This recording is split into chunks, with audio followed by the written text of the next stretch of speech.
preguntas que les vamos a ir formulando.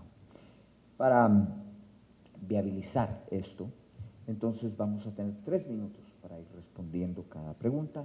Yo les voy a ir avisando entonces cuando nos acerquemos al tiempo y luego pues tendré que interrumpirlos para poder dar la palabra a la siguiente persona que va a estar encargada de esto. Así es que damos inicio a este coloquio del estado de la justicia constitucional en Guatemala.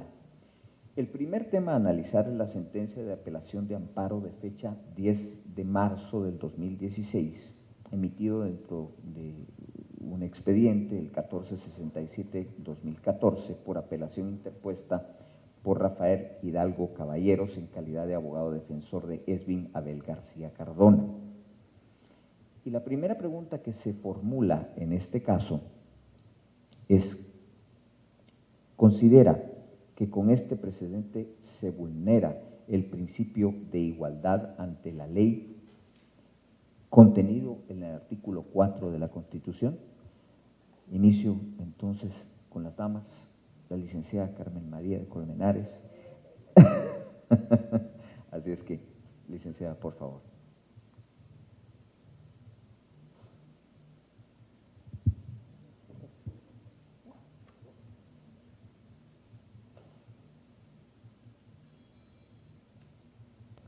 Bueno, pues muy buenos días.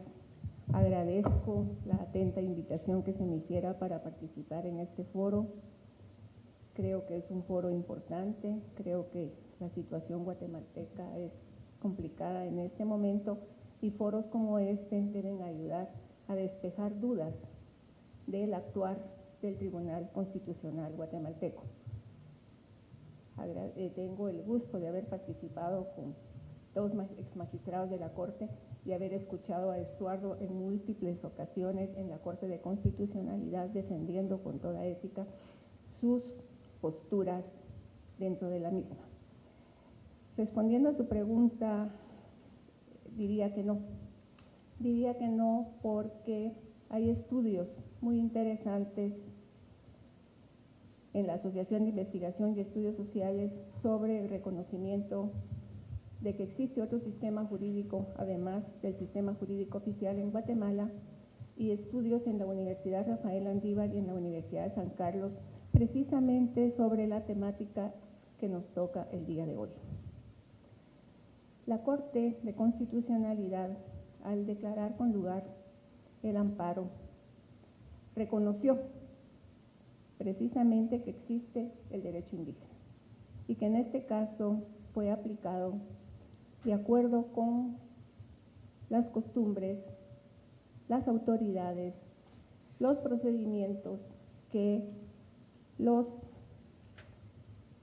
el Consejo Municipal de Alcaldes Comunitarios del municipio de Comitancillo del departamento de San Barco habían resuelto en este caso. No es el primero ni es el último. Constantemente las autoridades indígenas resuelven casos dentro de sus comunidades.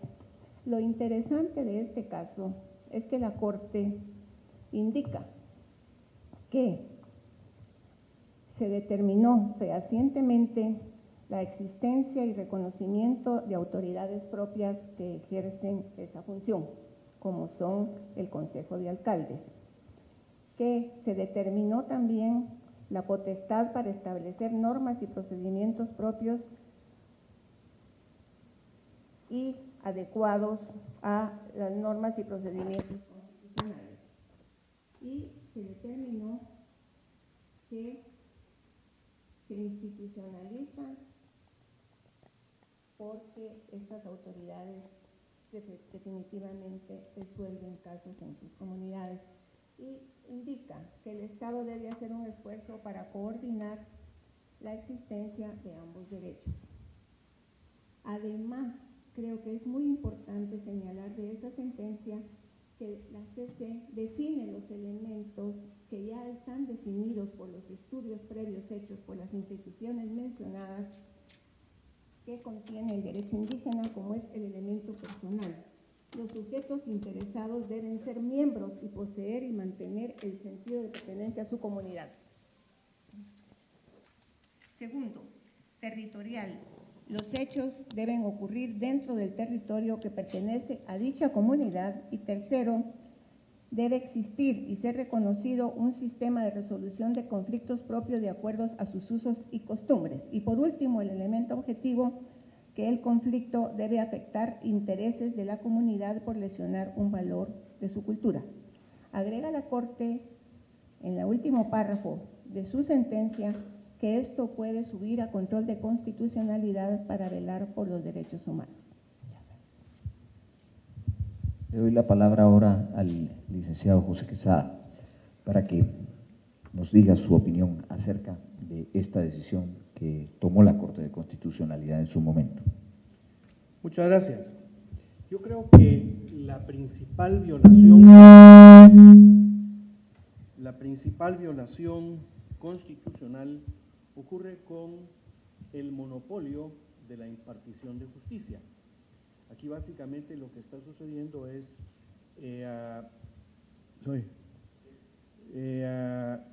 que se está permitiendo que personas o grupos de personas que no integran un tribunal reconocido por la República de Guatemala estén impartiendo justicia. Es factible que haya arreglos conciliatorios en las comunidades indígenas de asuntos que no violan la materia que es de obligatoria aplicación.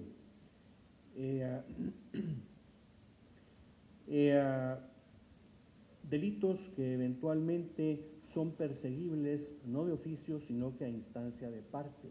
Delitos que pueden arreglarse entre sí. Pero una violación es un delito que trasciende la violación comunal y que viola las normas y las reglas de orden público. Existen modificaciones constitucionales ecuatorianas, colombianas, que establecen límites al reconocimiento del derecho indígena. En el caso de Colombia, se establece como límite la ley y la Constitución, así como los derechos humanos universalmente reconocidos. Debemos entender que cuando habla del límite de la ley, habla de las normas de orden público que deben protegerse, porque en realidad lo que se está protegiendo es la unidad del Estado guatemalteco. Si esto lo tradujéramos, por ejemplo, al organismo ejecutivo, deberíamos pensar en varios presidentes, en presidentes locales, comunales, etcétera, y de diferentes etnias, que es prácticamente lo que está sucediendo cuando reconocemos que alguien que no es parte del organismo judicial está impartiendo justicia. Gracias. Yo también quiero empezar agradeciendo esta iniciativa. Es muy interesante y curioso realmente que ahora ya estemos hablando de crisis en la justicia constitucional. Hace algunos meses hablábamos de crisis en el sistema de justicia, pero más tendiendo a lo ordinario. Y por eso lo importante de esto, porque es obvio que en la justicia constitucional se trata de proteger las garantías fundamentales de los guatemaltecos, de nuestras familias, y lograr la estabilidad económica, política, social y cualquier campo de la vida normal para el desarrollo de un país. Veo que hay preocupación a eso, y más cuando hablamos de justicia constitucional, y espero no ser rebelde con el sistema del asunto, pero creo que es importante lo que voy a decir, que es la preocupación que existe, y basta de ver a nuestros queridos oyentes hoy, de lo que significa cómo administrar justicia constitucional cuando podemos estar enfrente de un órgano supremo intocable que pueda ser que definamos que se está extralimitando en sus funciones que la Constitución le asigna, y de hecho vemos cambios abruptos en la jurisprudencia constitucional en pocos meses. Vemos una gran injerencia en elección de presidentes de organismos, por ejemplo en la Corte Suprema de Justicia, donde se revoca el nombramiento de una presidente y se motiva el cambio de esto.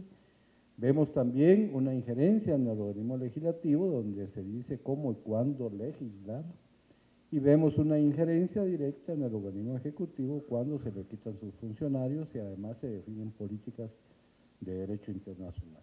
Obviamente esto debe preocupar a toda nuestra sociedad y analizarlo, porque puede ser que sí esté dentro de sus funciones, porque puede ser que lo analicemos técnicamente y puede ser que no. Por supuesto, si tenemos a esto le sumamos el cambio de procedimientos en los amparos, en la cual ya hay otra forma de resolverlos, de hacer amparos express, archivarlos y después desarchivarlos, en fin, todo esto causa inseguridad, poca certeza y afecta a la economía y la estabilidad nacional. De esta sentencia yo puedo decir muy poco ya, Luis Eduardo, la firmamos Carmen María y yo, fuimos partes de la Corte que conoció esta sentencia que se está analizando y en efecto yo comparto el criterio con ella de que no se afecta el derecho de igualdad. Yo creo que es innegable que existe procedimientos de solución de conflictos en las comunidades indígenas y este es un caso perfecto. Nosotros, los que estamos aquí, participamos en los diálogos de reforma constitucional y por supuesto que nos opusimos a esa descoordinación para poder efectuar distintos sistemas jurídicos.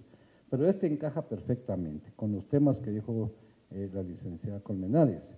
El personal son gente que tienen pertinencia a una misma comunidad, es un solo territorio, hay un institucional, o sea, tienen su cuerpo de las gentes que administran justicia interna, hay definido un procedimiento de solución de conflictos y hay un objetivo que es vivir en paz en esa comunidad. Así es que no afecta y por supuesto hay un control constitucional que se dio porque la Corte lo resolvió, o sea, hay un control constitucional. Es una población que el 99% son de la misma, digamos, etnia. En consecuencia, yo no veo que choque en ningún sentido con el sistema tradicional de justicia. Bien, licenciado Estuardo Ralón, ¿qué nos diría usted al respecto? Sí, muy buenos días. Quiero felicitar a la Asociación de Amigos del País por este evento y un verdadero gusto poder compartir la mesa para la discusión de estos temas técnicos.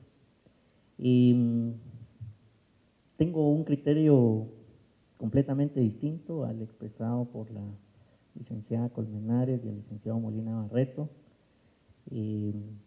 Este caso lo veo como un precedente que no es bueno, es un mal precedente a mi criterio en la jurisprudencia de la Corte de Constitucionalidad y técnicamente digamos, voy a referirme al artículo 203 de la Constitución, que establece que la justicia se imparte de conformidad a la Constitución y a las leyes de la República de Guatemala. O sea, no hay otras, son las leyes de la República de Guatemala a la que estamos sujetos todos los ciudadanos de la República de Guatemala. El artículo pétreo de nuestra Constitución, que protege el sistema republicano, democrático y representativo, pues es incluso inmodificable, así está catalogado en nuestra actual Constitución, y en el momento que uno permite que en ciertas comunidades se apliquen otras normas, otros procedimientos y otras sanciones, ya no tenemos república, sino que lo que tenemos son comunidades autónomas que autodeterminan sus procesos y sus sanciones. En este caso hubo una violación de una menor de edad. La sanción fueron de 12 a 25 azotes. Eso no es lo que dice nuestro Código Penal. O sea, si vuelve a haber otra violación en el municipio de Comitancí o en San Marcos, pues aplican 12 o 25 azotes, aplican 15 o aplica el Código Penal. Y si esa violación no fuera en ese municipio de Comitancí o San Marcos, sino que fuera en un municipio del departamento de Totonicapán o de Sololá o de Huehuetenango, ¿qué autoridad los va a juzgar? ¿Bajo qué procedimiento? si le dan un perdón o tiene que subir una montaña porque esa es la cultura y no hay sanción, sino es un tiempo de reflexión. ¿En dónde queda el Código Penal? ¿En dónde queda el sistema de justicia? ¿En dónde queda la Constitución? ¿En dónde queda la República?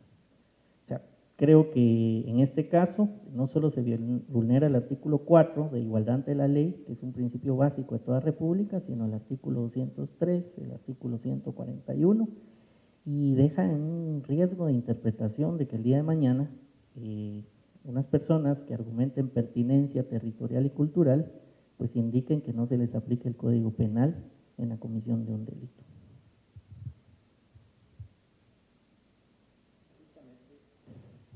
Y justamente esa es la siguiente pregunta, licenciada de Colmenares. En el sentido de, esta sentencia abre la puerta para que por motivos raciales o territoriales no se le aplique el Código Penal de la República de Guatemala a determinadas personas. Estimo que no. Estimo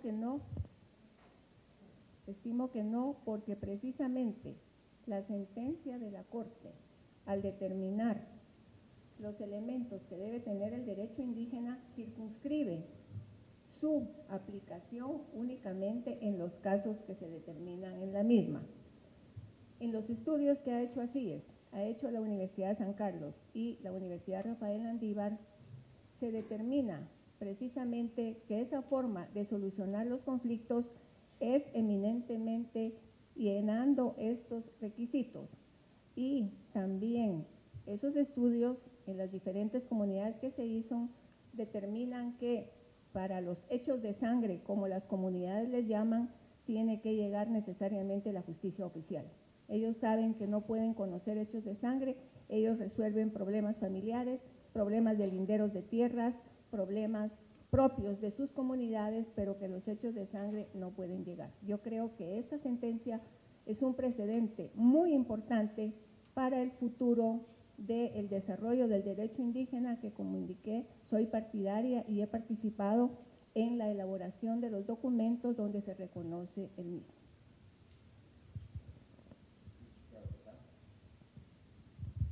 Muchas gracias. El reconocimiento de la existencia del derecho indígena es útil para Guatemala. El tema es, el más importante de un sistema de justicia es acceso a la justicia y eficiencia en la solución de conflictos. Hay todo un empeño del organismo judicial en que el organismo judicial coadyuve con las comunidades indígenas para que se puedan ir a través de la conciliación solucionando los conflictos aplicando la normativa o la costumbre indígena.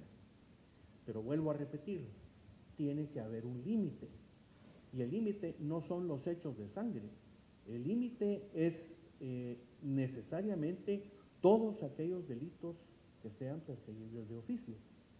Los delitos en los que podemos llegar a un arreglo, pues no solamente los indígenas, sino que también los que no lo somos, podemos hacerlo. Y podemos ser incentivados a través de la conciliación a llegar al arreglo.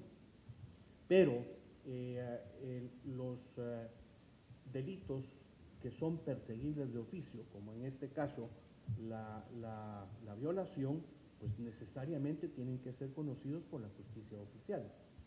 Este es un ejemplo precisamente de un caso en el que se abstrajo a este señor o a este sindicado de la aplicación de la justicia oficial.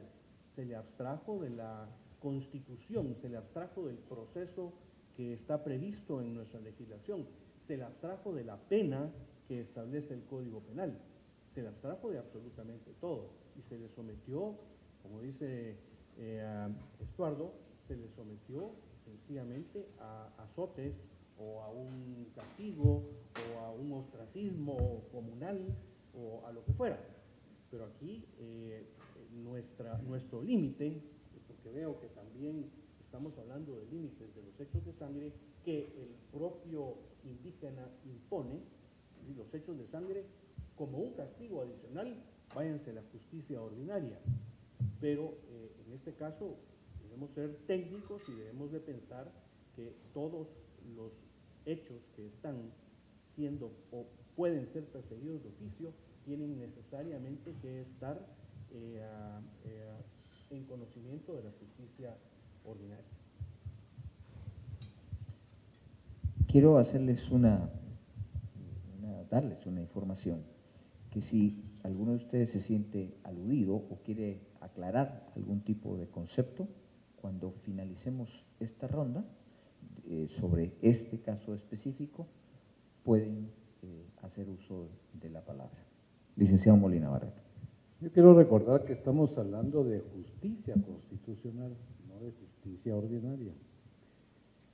Si estamos hablando de justicia constitucional, estamos hablando de garantías fundamentales, de derechos humanos, y Guatemala es parte del Concierto de Naciones, ha ratificado convenciones internacionales en materia de derechos humanos que tienen igual jerarquía que la propia Constitución. Y hay un principio básico entre muchos de los que se ha hablado aquí, que es que nadie puede ser juzgado 2 veces por el mismo delito. La cosmovisión de esta gente, que es una población muy pequeña, es que el castigo para lo que hizo ese adolescente con esa menor se castigaba como lo hicieron, azotes, no sé qué más le pudieron hacer, no recuerdo, pero eso para ellos es seguramente más grave que haberlo metido a la cárcel. Recuerden ustedes que antes ese tipo de delitos se perdonaba con el simple casamiento. Aunque fuera mayor el violador, se casaba con la menor y había perdón de ley y de todo. Entonces tenemos que hablar de lo que es puramente el objetivo de la justicia constitucional, para poder encuadrar nuestros argumentos. El pluralismo jurídico está absolutamente reconocido por la propia Constitución en sus artículos 58 y 66, es decir, lo que no se ha hecho es desarrollado. Y precisamente lo que todos estamos muy conformes es que exista esa solución alterna de conflictos, que si no fuera por eso, el organismo judicial estaría realmente colapsado. No sabemos la cantidad de casos que en las comunidades se arreglan. El problema es cuando se quieran arreglar problemas entre personas que pertenecen a distintas comunidades, distintas razas, indígenas, ladinos, asuntos de propiedad o de sangre, ahí la cosa es otra. Pero en este caso es una situación que se dio dentro de una pequeña comunidad del 99% de la misma gente, con sus propias instituciones en un territorio, y que ellos consideran que fue suficiente. Entonces, llevarlo después de esa condena a un proceso ordinario, a la justicia ordinaria, es lo que la justicia constitucional no puede permitir, porque hay convenciones y la misma ley, la misma Constitución dice que nadie puede ser juzgado 2 veces. Y no es la primera vez. De este tipo de resoluciones hay muchísimas. Así es que yo insisto en que para el caso concreto, porque estoy hablando de eso, caso concreto, no veo yo que haya un problema de igualdad o veo un problema de inconstitucionalidad o un peligro de que esto se replique a otras esferas. Licenciado Ralo. Sí, yo quisiera tal vez tocar tres temas. Uno es el de derechos humanos. Y digamos, aquí la sentencia fueron de 12 a 25 azotes, que es una circunstancia ajena y que se aparta de los derechos humanos. Es decir, no vela por la integridad física de la persona, y se está por en un tribunal constitucional pues abstrayéndose la aplicación de la ley de la República y dando como pena válida algo que en este caso fue contrario a la integridad física de la persona, digamos, fue golpeado ahí con de 12 a 25 azotes. Y uno de los temas digamos que en las discusiones y mesas de diálogo de la reforma constitucional, y que lo saco a colación porque tiene que ver con este tema del pluralismo jurídico, es que cualquier desarrollo que se haga tiene que tener unos límites, y uno de ellos es el respeto a los derechos humanos, precisamente para que no se dé una situación de sanciones como la que ocurrió en este caso. El segundo aspecto es el bloque constitucional. Efectivamente existe, pero la incorporación de ese bloque constitucional tiene que ser sin que se pierda la interpretación armónica de la Constitución. Es decir, no es que al estar Guatemala suscribiendo o incorporándose a acuerdos internacionales que forman parte del bloque constitucional se esté dando una supresión o una reforma constitucional. Simplemente es que hay nuevas realidades que permiten hacer una interpretación más completa, pero sin perder la esencia de la Constitución. Y vuelvo al tema de la República como tal y el hecho de que una sola ley sea la que juzgue a todos los ciudadanos. Y el otro es el artículo 66. Sin duda alguna, digamos, algo que falta es desarrollar la ley que señala el artículo referente a pueblos indígenas. Está reconocido en la Constitución, pero lo que se reconoce son sus costumbres, el folclore, su identidad, aspectos que son voluntarios, sus creencias, pero que no vayan en contra de las mismas instituciones que establecen la Constitución. Es decir, que esa diversidad sea en un sentido armónico de aspectos que no contrarían la ley, aquellas costumbres que no sean contrarias a la ley o a preceptos constitucionales. ¿Alguno de ustedes quisiera aclarar algo, quisiera conceptualizar algo, licenciada? Sí, gracias Gerardo. Algo importante, dentro de los estudios que se han hecho sobre el derecho indígena y el derecho oficial, como le llamamos, o el sistema jurídico, se ha determinado que existe en el derecho indígena la justicia es reparadora, es inmediata. Como dijo el magistrado, como dijo Roberto Molina, el exmagistrado, inmediatamente se resuelve el asunto y nuestro sistema penal es eminentemente sancionador. Ya hay estudios en Colombia sobre la justicia reparadora o restaurativa, es decir, no llegar simplemente a sancionar, olvidarse de qué ocurre, sino reparar de inmediato el daño que se ha ocasionado. Creo que esto es una ventaja dentro del derecho indígena como justicia reparadora y que la justicia oficial está comenzando a regresar a analizar cómo podría ser una justicia penal restaurativa en lugar de años de prisión, poner a las partes, ya lo está haciendo Colombia, poner a las partes en conflicto y solucionar de una vez el asunto. Muchas gracias. ¿Alguien más quiere? Sí, licenciado Quesada. Es interesante el tema, más que interesante, también contemplarlo desde el punto de vista de la confianza que tiene el cliente del sistema judicial. Los diferentes sistemas judiciales de distintos países reciben una apreciación, reciben una certeza, reciben una seguridad, reciben una credibilidad de parte de los administrados. En el caso de Guatemala, nosotros tenemos una credibilidad sumamente baja en el sistema oficial de impartición de justicia. En el indígena, ellos tienen un 100% de credibilidad en su sistema. Pero, nuevamente, ¿dónde se van a zanjar los límites? Hechos de sangre solamente para el sistema oficial, delitos que son violatorios del orden público solamente para el oficial, o qué es lo que se va a hacer. Y yo pues creo que permitir el principio non bis in idem en un caso de estos es reconocer la jurisdicción de un tribunal que no está integrado de acuerdo con las leyes de la República para que juzgue. Si somos absolutamente rígidos en el tema, las personas que incluso están juzgando este tipo de acciones y que están imponiendo un castigo, están usurpando una calidad que le corresponde exclusivamente a los jueces.